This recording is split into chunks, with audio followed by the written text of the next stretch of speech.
Hello, I'm Adam Levy, and this is Off Limits, Academia's Taboos, a podcast from Nature Careers. In this episode, activism. Much of our research relates to the real world and to addressing real-world problems. And this ambition to make the world better is the motivation for many who enter academia. For some, that doesn't start and end with their research. It can extend to activism, often a thorny topic within academia. I struggle almost with whether to call myself an activist or an advocate. There's almost, I would say, a bit of a negative connotation with activism. That's Victoria Burns of the University of Calgary in Canada. We'll meet her again later in this series when we discuss substance dependence and recovery. And this tension between academia and activism can be keenly felt across disciplines and causes. This is something that Theo Newbold has encountered. Theo's doing a PhD in plant pathology at Pennsylvania State University.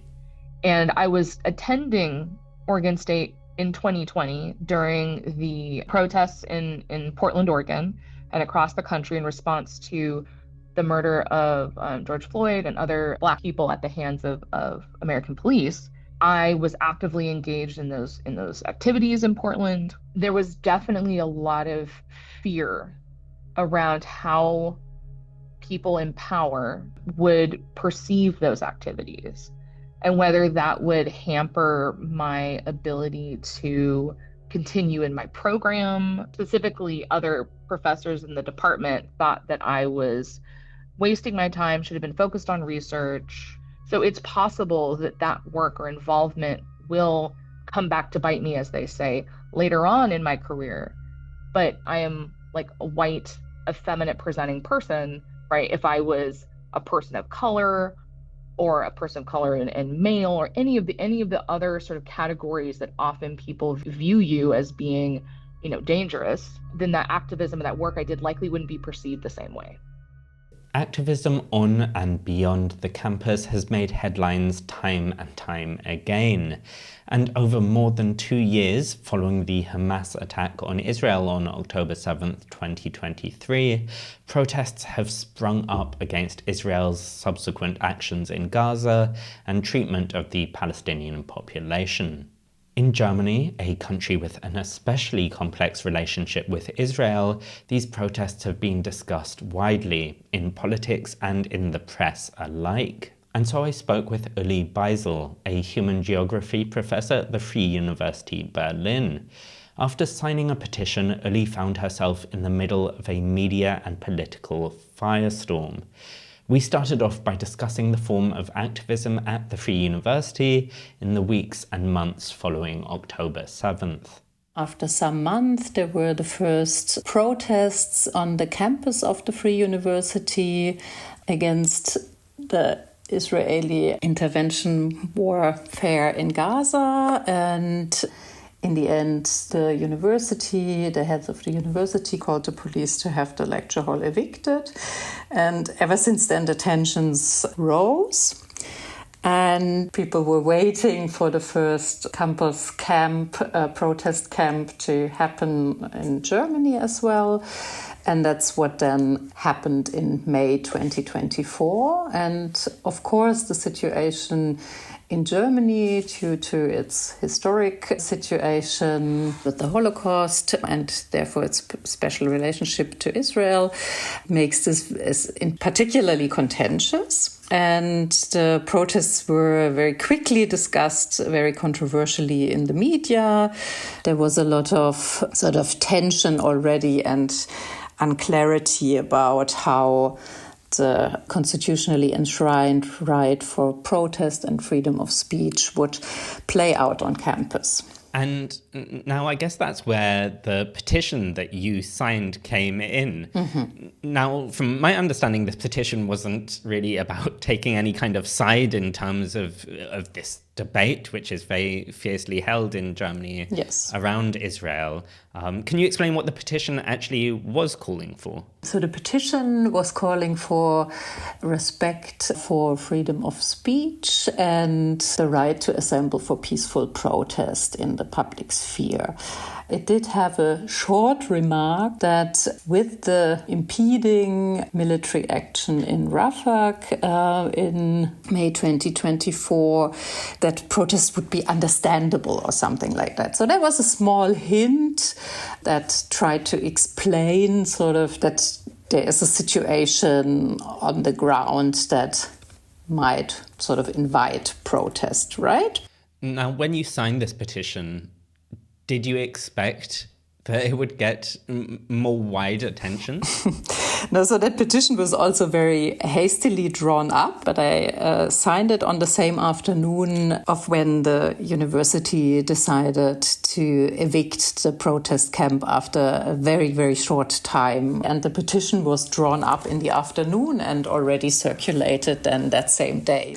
And I mean, it was also an open letter, right? But it was addressed to our university management and just published on the internet. So it wasn't like actively put in the newspapers or anything like that, right? So no, in short, no one expected that it would sort of lead to all the events that unfolded afterwards. Well, yeah, let's get on to the events that followed. I suppose most notably that this was reported on in the very popular newspaper in Germany, Bild, and reported on in quite inflammatory terms, I think it's fair to say.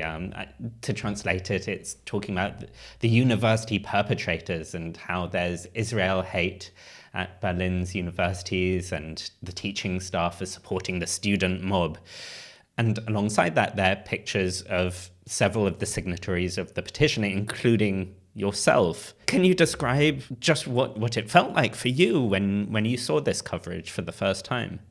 Yeah, so the Bild Zeitung is a tabloid press, right? And it wasn't a big surprise that they would report in the way they did. That's their style of covering. But as you said, it picked out, I think, 13 or 14 academics who had signed from these over 1,000. And we still have no idea who ended up on that cover and the list, so to speak, and why. But of course, one can speculate about why that happened. I was sent a screenshot of that coverage, I think, in the evening of the day it had appeared. And yeah, I don't know. I mean, I first sort of was a bit in disbelief, right? With this terrible heading of the, Universitäter. Which means university perpetrators. Indeed. And also with the clear insinuation that we are actively supporting Israel hate by siding with nothing really aside from the right to protest. And so it was also a moment where you didn't really know how that would then continue, right? Like, I didn't know, will I be safe on campus? What does that mean now? What will the students think? That was, of course, incredibly unsure to know how this will all be discussed also by colleagues and so on. So it was a moment of insecurity in a way, right? About what this might now mean also in terms of the public opinion. And in the coming days and weeks, did that come to fruition in any shape? Was there any discomfort with students, your other academics, or did any members of the public reach out to you in any way? So yes, there were a few hate mails along the lines of someone like, you shouldn't teach at a university in Germany. And I decided to address it head on with my students. In the next teaching sessions, we started with that. We talked about it and talked about what this meant and also what this positioning from my side meant. I also, aside from the hate mail, got a lot of solidarity mail, and actually, in particular, solidarity messages from the students, who some of them had been part of the protest and also experienced police violence on that day, and felt incredibly left alone by our university management. I also got some solidarity emails from colleagues, but also a lot of silence. I think that was the most surprising. I still, until this day, don't know if the colleagues in my faculty, how much they know. Like, most just didn't say anything. And that, I thought, was quite curious. Mm-hmm. And was there any response from the university administration itself? Yes, there actually was. From our faculty, we informed them, a colleague and I wrote to them because we weren't sure if they would maybe also get media requests or so. And so we wanted them to definitely know about it. And the university offered legal advice and also issued a statement that they valued our opinion. So that was the response of your institution, but this also caused quite a political stir too, right? Actually, our, at the time, Minister of Education spoke out quite fiercely that she was horrified that we had given that statement in the open letter. The ministry performed a review to see if funding could be taken away from us, actual active funding. And lists were compiled of the names of us, over 1,000 people who had signed that petition. And they were counter-checked to, are we at the moment funding that person? The legal department within the Ministry of Education put a stop to that. And I think this still has repercussions, how people feel they can speak out or not today. So I was also in a situation of very clear privilege. I'm a civil servant, so my job is actually very secure. But there's also many early career colleagues who supported and put their name to that petition. And for them, it was much less clear what this means for further applications, for jobs. I think that is something that is also not quickly undone. Like, the damage of things like that continues on for years. Now, while the details of this story are very specific to your university, to Germany even, this is a pattern we're seeing time and time again, I suppose, particularly in relation to Israel. Why do you think there is this quite common clash when academia and activism try and mix? I think it's got a lot to do with the perception that because science is meant or is understood to be objective, there shouldn't be any leading or arguments connected to that, so to speak, right? So the facts are supposed to speak for themselves. But if experts express an informed opinion based on their research, that's much more contested and often, I guess, misrepresented as activism as such, right? Facts as such are also not objective, and empirical evidence points in certain directions that also have normative implications, right? And to then, as an academic, express those is not merely an opinion, but it's actually an empirically informed statement or argument that's made, right? So there's a conflation happening there that sort of suggests, oh, that person is just expressing a personal or political opinion and therefore is an activist. Whereas what is happening usually is that we draw on, be that our own empirical evidence, or we draw on established academic discourse, right? There that accusation of this is just activism because it's a societally, politically relevant statement is just a misinterpretation to my mind. The why is, of course, and that makes it quite ironic, it's politically vested interests, right, that want to discredit and use that label of, oh, this is just activism, while they are also engaged in a form of activism or lobbying, right? What would you like to see from academic institutions in the future to foster somehow a healthier relationship between academia and activism? Well, I mean, I think we need to be extremely clear in explaining what actually research means and what it means to also report on our research results. And there is also a difference between expressing an opinion and expressing a conclusion that has come from a systematic engagement with a topic. It's not just part of our work or part of sort of the free time, private engagement that people might choose to do or not.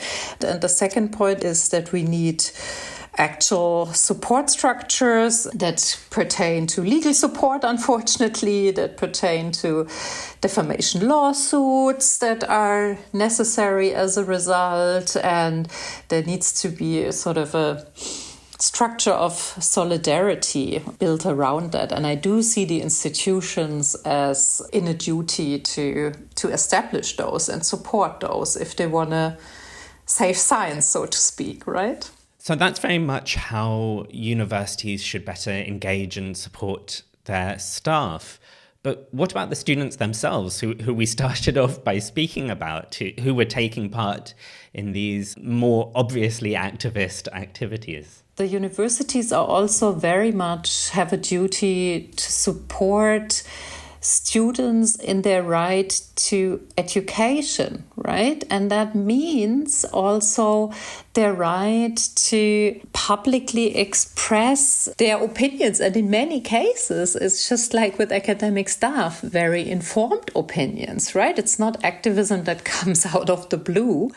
And it's very much connected also to the subject that students study, right? Be that as part of when they are active in Scientists for Future, for environmental issues, or, well, what is often called pro-Palestinian movement, but also a movement for human rights activism more broadly, maybe, right? And that is often connected to the expertise that students are building and are learning about in universities. And I think we failed massively in protecting our students from these repercussions. And in particular, international students in Berlin have seen a huge backlash in that regard. And we have, with regard to pro-Palestinian activism and protest actions. There's over 10,000 court cases only in Berlin for the general public, and many of those are students who are affected. They are in charges of trespassing in their own university. And so if they have court cases against them, there is the possibility now to deregister students. And I think it's quite extraordinary that we have so many cases against students that are brought by their own universities against them for engaging in protest. And I do wonder what that does with curiosity for students and for learning exactly this sort of critical thinking that we actually really desperately need if we're going to think about what just futures in the face of the climate crisis, for instance, can mean if you think about this globally. And so I think we need to think very carefully about what kind of institution the university wants to be and wants to become, and how that is actually connected with what we teach and how we teach. That was Uli Beisel. Nature asked the Free University Berlin about campus demonstrations. A spokesperson referred us to the latest policy published in October last year. It says, We must engage in controversial debates with clashing opinions and be willing to do so both inside our university community and in broader contexts with the general public and other areas of society. But it stipulates that unannounced and unauthorized political gatherings are not permitted, saying there's a need to keep the peace at the university, ensure its proper operation, and protect university staff and students. Now, as Uli mentioned, students have been profoundly impacted, and that's not unique to Germany. Later in the series, we'll discuss religious faith in academia, and for that conversation, I spoke with Maisha Islam about what it means to be a Muslim academic. She noted the particular challenges that Muslim students face when protesting Israel's actions. We've seen numerous accounts from universities where pro-Palestinian activism has been demonized, it's been actively sought out to be suppressed. And whilst pro-Palestinian support is not limited to racially minoritized and Muslim students, but racially minoritized and Muslim students are the ones who are being disproportionately impacted. And we are never seen to be worthy of, groups that are in need of being protected, whose rights need to be upheld, the right to freedom of expression, for example. As Uli alluded to earlier, some researchers turn to activism not as something besides their work, but directly because of it. And that's the case for my next interviewee, climate scientist and activist Peter Kalmus of NASA's Jet Propulsion Laboratory. And I'm speaking on my own behalf. Unfortunately. In 2022, Peter was charged with misdemeanor trespassing for a climate protest at Chase Bank, charges which were later dropped. Footage of the protest quickly went viral. But this wasn't the beginning or end of Peter's relationship with protest. For years, he's grappled with how to make the most meaningful impact to combat climate change within academia and within activism. I've been a climate scientist since 2012. I think I really started getting involved in activism in 2006, and that was halfway through my PhD in physics, actually at Columbia in New York City. And what prompted this? Well, was there a specific spark to get you into activism? The main thing, I think, was I've got two sons, and my older son was born in 2006. And that was like a kick in the pants to make me think more broadly about the world and what the world was going to be like when he was grown up. And I started to get much more concerned about climate change. In 2006, Inconvenient Truth came out, and I started reading papers, and the more I learned, the more I realized it was a serious problem. And there's just the way I'm wired, I couldn't look away from it. So I started looking for ways to create change. And lots of academics might have that experience, but might then think, okay, well, the way I'm going to create change is by putting my head down and really doing research in this area. And of course, you have done that. But why did activism feel like an important part of that for you? That's a good question. I mean, just doing the science and just writing papers isn't nearly enough, right? At that time, I started out as an astrophysicist, but climate change is very different than studying neutron stars on the other side of the galaxy, right? So the social contract is that scientists are supposed to do the research and figure out what's happening and what those implications are for humanity and write the papers. And then policymakers are supposed to have advisors who understand, listening to the scientists who are reading the papers, understand what we're saying, and then they make wise decisions to avert the coming disaster, right? Well, they're not making those wise decisions. In fact, they're making the precise opposite decisions from what climate scientists are recommending, right? So they're all now still trying to expand fossil fuels. As a scientist who sees that everything is at stake, what is a scientist supposed to do in that situation, right? Just keep writing papers and hoping that one more paper is suddenly going to wake up these world leaders. No, what I did instead was I started to ask, why? Why are these world leaders being so foolish? The only thing I've been able to come up with is to make a grassroots movement that's essentially stronger than the power structure of the fossil fuel industry. The way you describe it there, it sounds kind of like the decision was inevitable for you. Was it a difficult decision for you to make, to get involved in activism? Did you feel like you had to do some soul searching? To try to go back into 2006 headspace, it was a very, very different world. So it felt like already late in the game in 2006 in terms of global heating. But it was remarkable how almost nobody was talking about climate change. Back then in 2006, when I would talk to a random friend about climate change, they would look at me like I was crazy. So it was a very kind of natural decision. At that time at Columbia University, I was like, okay, well, it should be a no-brainer to have the university switch to clean electricity from wind. So I tried to organize a campaign to get Columbia to make that switch. And so I think we got maybe one meeting with administrator and it went nowhere. So that was a wake-up call. I'm like, this is really hard, actually, to get people to care about climate change. Well, it's now been, almost 2 decades since those events you described. So, that was your start in activism. Can you outline just a couple of the other forms of activism you've been involved in since then? After that experience, I tried various other things. Around 2010, I was a postdoc at Caltech living in Altadena, which earlier this year burned down in a quite extraordinary way. And not knowing what to do as an activist, I got really curious about how my own life kind of interacted with emissions. So I kind of did this accounting of where my own emissions and the emissions of my family were coming from, trying to reduce my own emissions as much as I could.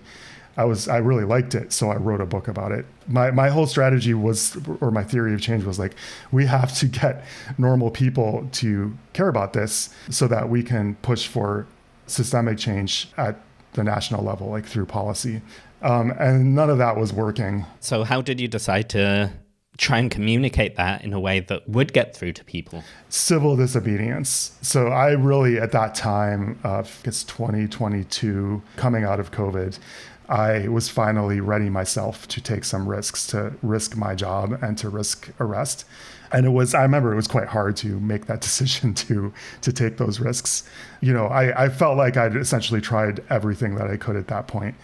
I thought it was strange that climate scientists who know better than anyone how absolutely devastating this is going to be for humanity. And part of my theory of change was and still is that if climate scientists are acting calm, then your average person, right, has so many things on her mind. She's going to take the temperature of that scientist's emotional state. And that scientist does not seem afraid. So I thought it was really the emotional connection that was missing. And I was feeling personally like I want to stand on the roofs and scream to everyone what a big deal this is. So I need to communicate that to people. And I'm not going to be able to do that by writing another scientific paper. I'm going to try civil disobedience. So I'm going to risk that. I'm going to put that on the table. And what were those risks that you ended up taking? So we just decided on a tame action to highlight how fossil fuel expansion is funded by the world's biggest banks. There were 2 other scientists and 1 engineer, and the 4 of us simply chained our wrists to the front door of the JP Morgan Chase building in downtown Los Angeles. That's it. And I gave a short speech, right after I attached, I had all this adrenaline. So I just spoke from my heart and said what I felt about, the planet being destroyed and how that would impact all of us, including my sons. We were arrested by I think almost 100 LA police in full riot gear. The response was extraordinary. Anyway, my little talk, because it was, just from my heart, it went viral and it did reach a lot of people. So I realized that probably out of everything I've done, civil disobedience was the best form of communication for reaching people. And so then I tried to, and I've been trying since then to get more scientists to try civil disobedience. I still believe that if a few thousand climate scientists, say half the world's climate scientists were doing civil disobedience, it would be a huge deal and it would help wake an extraordinary amount of people up. So I think things are shifting where I'm not sure that civil disobedience and the grassroots movement is going to still have the same impact that it once had when, our governments were somewhat more democratic. But I think we have to keep trying. You mentioned that when you kind of made this decision to incorporate civil disobedience into your activism, you were scared about the potential negative consequences on your career. Has that in any way materialized? Have there been negative impacts? Oh, absolutely. Yeah. I would say the majority of my colleagues probably approve quietly of the civil disobedience, but quite a few of them don't. So, I was applying for a professor job and someone on the committee, didn't like the activism I was doing. So that kind of thing does happen. And, I was under an ethics review from NASA JPL for about a year, and that really was stressful and actually caused me to have health problems and really kind of slowed down my career in a lot of ways. I had a colleague, we were doing an action at the AGU. And the AGU is the American Geophysical Union. Yep. And it ended up getting her fired, actually. And that was actually the action that caused this almost years-long ethics review for me. That was super stressful. I think if this was much more normalized, if far more climate scientists were doing actions like this in a careful and respectful way, then maybe the discomfort would be less. It's frustrating to me that academic institutions and laboratories that really should know better, their scientists certainly know what a dangerous situation humanity is in right now. And yet the institutions themselves want to kind of tamp down, that sort of activism. It's a shame. I think at some point, everyone, including leaders of institutions, have to say, what's more important, my job or the entire planet? When you say there are some of your peers who don't approve, how is that disapproval voiced? What kind of comments do you receive? The support is less quiet than the disapproval. I think the disapproval happens within committees that, I don't really see that kind of visibly, the actual impacts. But the support, for example, after the AGU action, there was a petition from AGU members expressing disapproval of how the AGU treated us. And the support there was overwhelming. Do you feel there has actually been a positive influence on other academics in terms of inspiring them to take political action in these kinds of ways? I think it's a problem when we do face disciplinary action, right? Because that tends to discourage other academics from doing the same thing. I think there are far more climate scientists and other academics now who are starting to risk, whether it's just through speaking out, which is also super important, or taking greater risks, like actual civil disobedience. Now, of course, and I'm sure you've heard this before, but there are some people who argue that it undermines the message to make a stand in this kind of way, and the way academics should make themselves heard is much more in the kind of calm and collected and quote-unquote impartial way. How do you feel about this kind of response to your activism or to activism in general? I just don't think that's how human brains work. I think we're very attuned to the emotional states of the people around us, far more than we are attuned to scientific facts in general. So scientists are sort of exceptional in that sense, right? Scientists, more than other people, we tend to look at facts and evidence and then kind of change things accordingly, right? But the emotional attunement is actually far more powerful in the basic human sense. We are emotional animals. That emotion really comes through when you discuss these topics. What does it mean to you on a personal level to work so actively on climate change? Yeah, no, what are we here to do? I think we're here to try to make a better world for everyone. I firmly believe that.